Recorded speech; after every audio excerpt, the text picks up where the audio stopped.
Welcome to the eLABorate Topics podcast, where we focus on lab-specific strategies for medical laboratory professionals. We're proud to be the healthcare detectives that work behind the scenes to get the results needed to influence medical decisions. Let's grow together and jump right into the lab.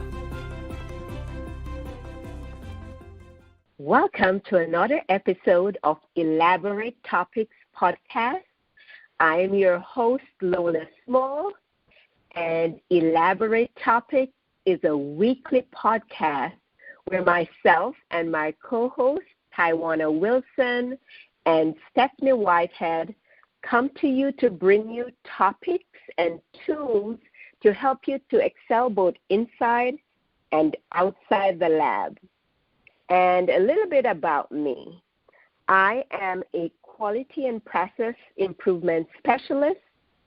I am a trainer and coach at Lab Operational Excellence Training and Coaching, where I coach medical lab professionals who are looking for their next level in their career path to actually identify their unique competence and excel in their careers and in healthcare. And today I have a very important topic, especially for lab leaders. And I always say lab leaders are not necessarily the role-based leaders. But in this episode, I'm speaking mainly to role-based leaders. And other medical professionals can use this tool that I'm going to give, both not only inside the lab, but outside the lab. So if you're not a leader in the lab, you can use it outside the lab in other areas of your life. So I just have a question for you. Do you find yourself overwhelmed in the lab, especially during this time where there's a lot of things going on? There's always like new projects and new initiatives, but less people to handle it. I experienced this, and I talk to a lot of lab leaders, and people feel so bombarded with just new and sometimes unexpected, many times unexpected projects. So every time it seems like there's this new priority, sometimes it's a new LIS that we have to be dealing with, new automation, different focus on maybe inspection this time. Next time we have to be addressing the staffing issue. Another time there's this priority on maybe attendance issue. And it seems as if every week or every month there are different priorities, but there's a lot of overlap, and many times it's almost like we're spinning our heads and there's just so much overwhelm that sometimes we feel so ineffective in our jobs.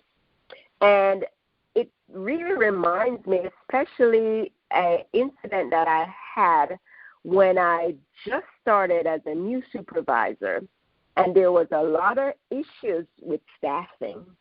And I remember in my second or third week, I realized that it was so challenging.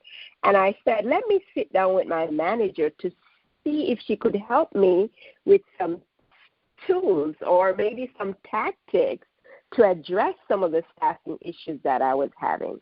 And I remember sitting in her office, and when I brought this up to her, she looked at me and she said, I had to learn this by the seat of my pants, so you better figure it out. And of course, for me, that was very disappointing, and I felt so unsupported. I walked out of her office feeling so unsupported, and I started thinking I had to figure out a way. And I realized then that it wasn't just me who didn't know what to do, but my manager didn't know what to do. And so I decided I just need to come up with some strategy to avoid a lot of these similar situations. And with time of me just like seeking answers, I've been through so many training and just putting together a lot of the training that I've done in project management and quality management and process improvement and business process management, I realized one very important factor, and that is setting a clear vision. It's so much important to plan ahead, to see ahead before we're in the situation and we're trying to work our way out of it.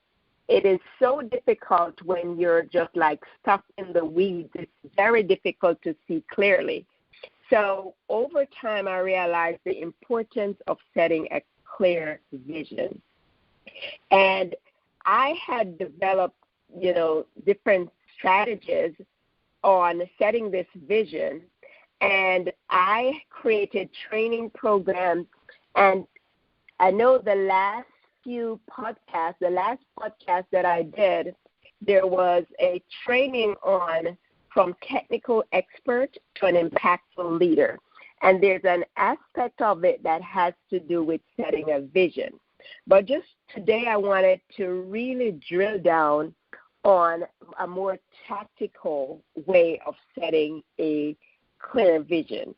So you can go back to that podcast, and there's also a free training that I offer that you could sign up for. And so today I'm going to go into this whole idea of setting a clear vision.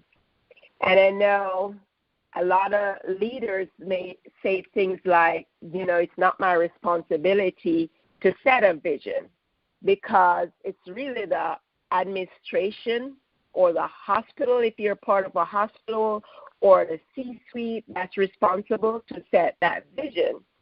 And I totally agree with that if you're in an organization, a vision should be set by your C-level roles. However, for each department should be setting some specific vision for yourself and ensuring that's aligned with that bigger vision. So the hospital will set a big vision if you're in a hospital, but you need, as a leader, to set a vision that's aligned with the hospital vision. So they call it like the business, those business entities or business areas would say the lab can set their own vision. And, some people may say, well, I don't need to look ahead and plan because if I'm a good leader, I should be able to juggle things and move things around and reprioritize things. And I know some leaders can do that maybe on paper, but when you think about the effect that it has on the team, the effects that it have on the people who are actually doing the work, it's really stressful.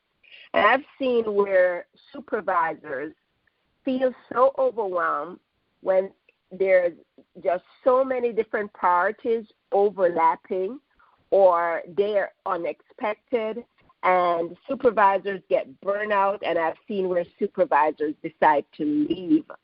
And some people leave, some people step down. I'm in on Facebook group with leaders who say, I really wanted this position. It was a dream job, but my health is more important or my mindset is more important, and they'll step down from that dream job. And a lot of times people are not even willing, even though they are probably equipped, they're not willing to take these roles, so we're left in a challenging situation. So, there are all these many challenges.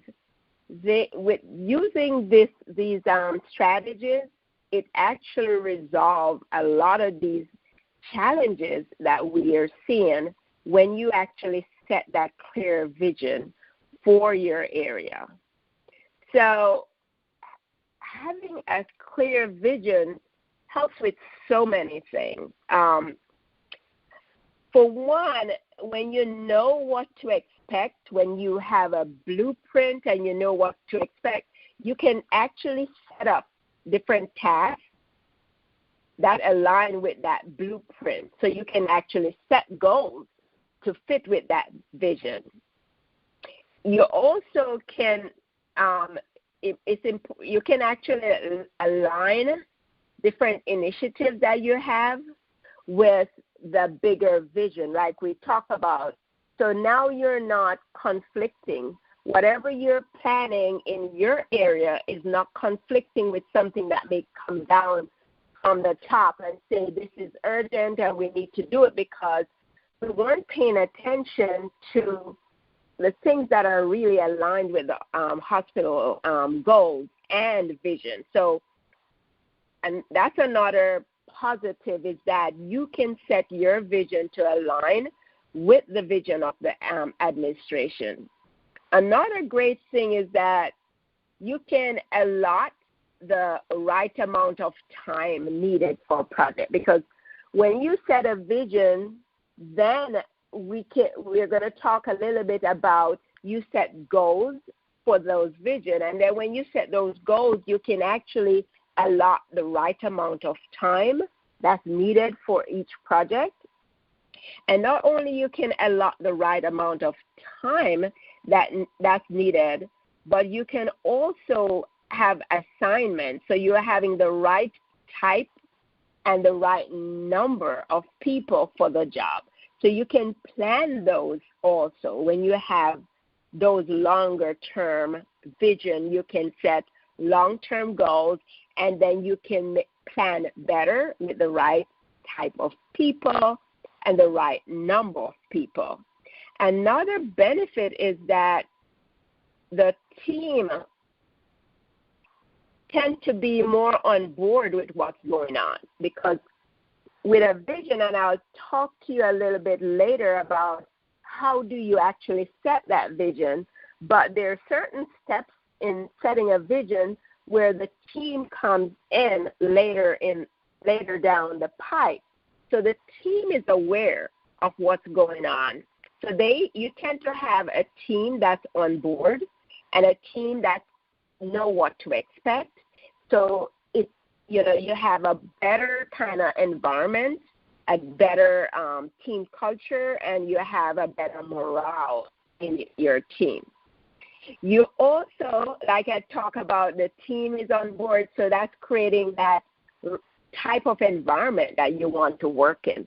With a vision, you actually can have a vision for the environment that you want to work in, and then set goals and set tasks for that. So you're also creating that environment that you want to work in. Another thing is that when you are setting a vision, and especially a vision that's aligned with the administration, you can be recognized by your administration, by your hospital if you're in a hospital. You're recognized for fulfilling some of these vision and then goals of your administration. So it is just so beneficial to be able to look ahead and plan ahead instead of being reactive. And, we talk about all the disadvantage of being reactive with not having enough staffing being demoralized, staffing being overwhelmed, people quitting. So just all these benefits is like really good. So let's talk a little bit about how do you set your vision. And as I said in my 5-day challenge that I did, from technical expert to impactful leader, that last piece is actually setting a vision. However, it was interesting, and there's a reason why I decided to make this podcast, because I was working on a mini course, like a 6-day course, and it was called Vivid Vision. And by Cameron Herold, and he has a book out there. And when I went through it, I'm like, the tactic is so similar to the one that I had, the one that I created and I had in my course. And I thought, wow. But one thing that I saw that he did that was more expansive than what I did, I decided I wanted to share this. And so it's very similar. Almost all the steps are the same. And, I'm going to let you know the piece that I found very important that I did not have in my training. So if you're going to set a vision for your team, the most important thing to do is to be away from that work environment. If you're going to be able to come up with a vision, you need to be in an environment that's so different. So you need to find a place where it's relaxing, a place where it's not stressful, some place where you're not thinking about work, there's no anxiety, there's no distraction. So you could probably be somewhere in nature, maybe near to the water, maybe on your porch if it's cool, very comfortable, maybe on a hammock. But you should be in a place where you're having a positive mind frame. And, if you read a lot on visualization, you realize that a lot of times it's hard to create great vision if you're in a negative space. So you have to put yourself in a positive space, almost like a meditative space, but you're not really meditating. You should be in a place of gratitude. And that's the first setting. That's the first step. And that's why a lot of leadership team, they would go out on retreats or they'll go in the mountains when they're getting ready to set their vision for the year. And so the environment is so important. So find yourself in that environment. And the next thing you're going to start imagining.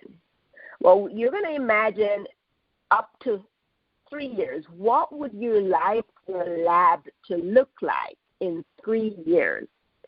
Do not go beyond 3 years, because if you go too far out, say 5 years, you could probably start coming up with things that may not feel realistic. It shouldn't be too close to what you're currently doing, but it shouldn't be too far from what you're doing. So 3 years, most of the experts recommend that 3 years is a sweet spot. So start imagining 3 years. What would you like your lab to be like? And it's okay to dream big. Start thinking about how would you like your lab to feel? How would you like people to be acting? How would you like, basically the feel of it, would it look like, how people should be acting, and start thinking in details, right? You're not going to think about the actual how you're going to get there. You're just going to think about at that end point, what would you like it to be? And I probably should be using that word what. What would you like your lab to be like, to feel like, to look like? How people, what would you like people to be acting like? Your team. And you just start thinking big. So, of course, we're talking about that end goal. And you're looking at all different aspects. Like I said, you're thinking about your team. You're thinking about how would you want them to be communicating, the culture. How would you want them to be relating to, like, other departments? How would you like your leadership team to be? How would you like to have your frontline staff behaving? How would you want your customer service to be, the type of vendors. Just start just thinking, imagine, let yourself go. Think about the automation, think about the type of LIS, how things would flow, the kind of innovation, the type of, if your staff would feel empowered to make decisions. Just keep making your, let go in your mind. And, think of things that are big, your core values. Just what do you see? What do you hear? What are some of the comments that's coming from others? Comments from leadership, comments from other departments. So you're coming up and one thing I missed was you have a pad with you and you just keep writing it down almost like a mind map. You're just doing brain dump with ideas and just keep writing. Just imagine and write. And you write as much as you can, maybe about 2 to 4 pages. And once you're done with that, because you're going to look at every aspect of your lab and just imagine yourself as a leader, imagine your team, imagine automation, imagine the environment, the culture, and you're going to write down almost like a mind map. And once you're done, you're going to go back and you're going to rewrite that, all those different ideas. Now you're going to write those in sentences. And so you're going to write them out in sentences. You'll probably end up with maybe about 3 to 4 pages. And that's the area in which I did not go in detail in my training, and that is your writing. Basically, I put someone through a visualization and they're thinking, and then at the end, they're coming up with a more of a goal statement. But in this case, they're writing as much as possible. So you could write up to 3 to 4 pages because these are just all these ideas that's coming out of your head. Once you're done that, you rewrite it in sentences. That's when you're going to share that with if you are, say, a lab director and you have managers, you could get your leadership team together and you share that after you're done rewriting in sentences that make sense. And basically all you're asking your leadership team to do is to identify if there's any gaps, if there's anything missing that they want to fill in. And then you'll just go ahead, rewrite this, get it into a more polished form in a way that it can be either be typed out with graphics and something that you can keep to share with your team and at meetings and further on. So this basically what I wanted to share is just the how of putting this together. I'm not going to go into detail of how you're going to distribute it, how you're going to work with your team. I'll probably do that in a different podcast. But I just wanted to talk about the importance of not just thinking, but actually setting a clear vision for your team in a way that is tangible. It's written out, it's probably a binded form or electronic form that you're going to share it. It's polished and it's done and it's being shared among your team. And that is so important. And so that, of course, will help your team to make decisions about what will be happening further on.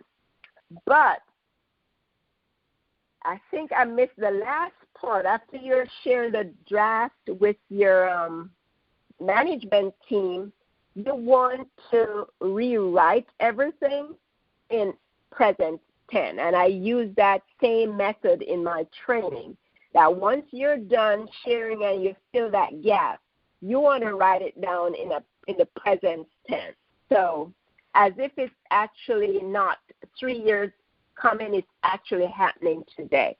So like, say for instance, you could say, instead of saying we will, you could say we are. Like, we are a lab that makes teamwork our priority.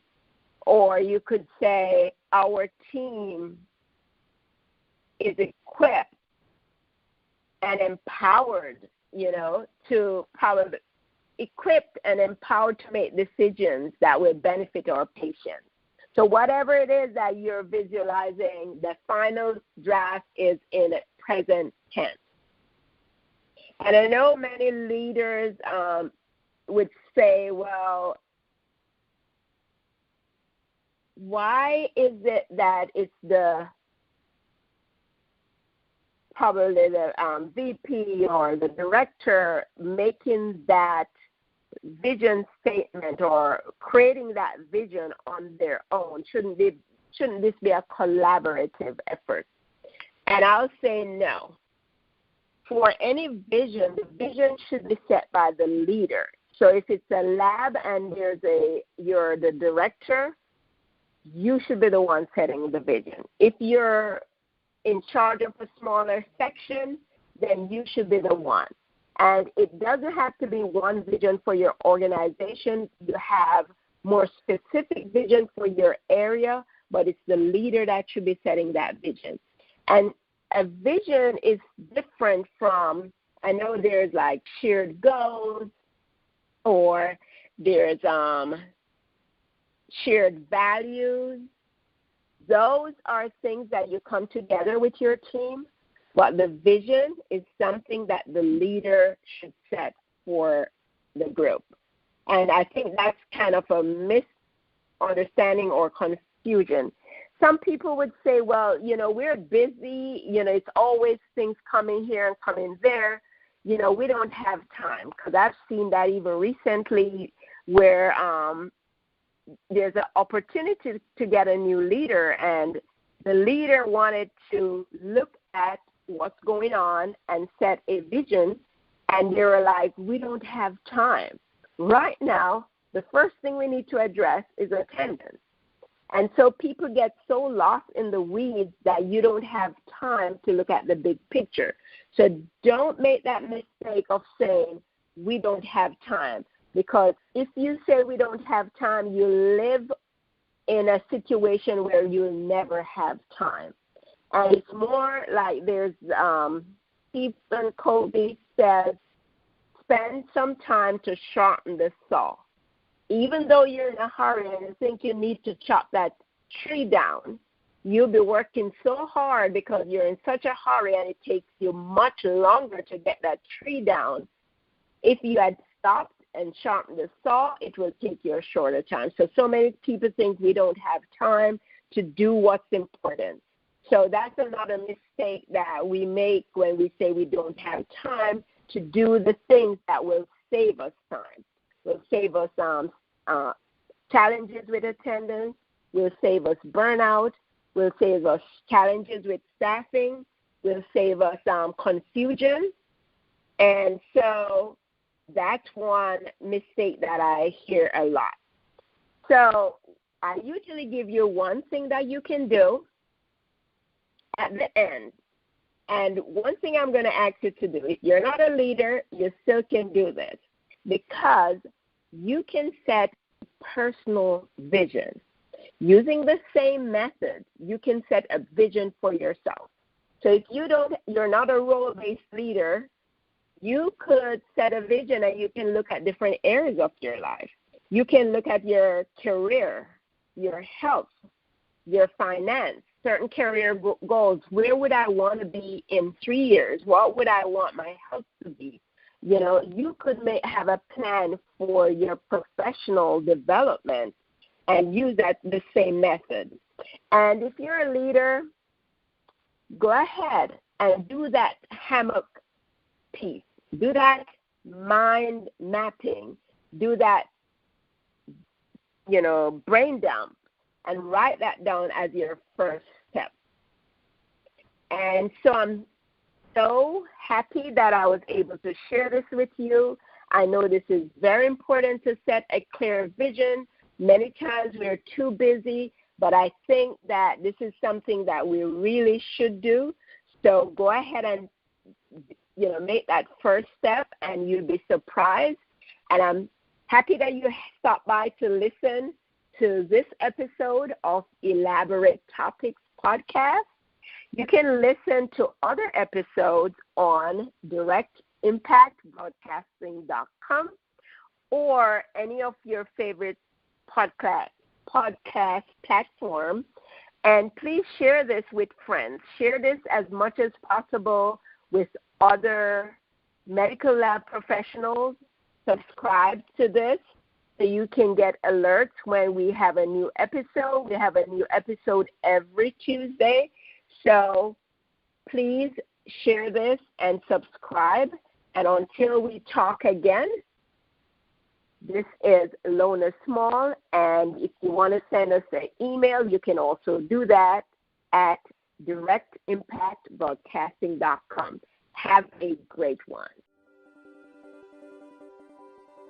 Thank you for tuning in to another episode of eLABorate Topics, where your hosts discussed relevant strategies for laboratory professionals. Please subscribe to this podcast on your favorite podcast platform and listen to us on directimpactbroadcasting.com. Stay tuned for another episode with information you can use to excel in your laboratory career.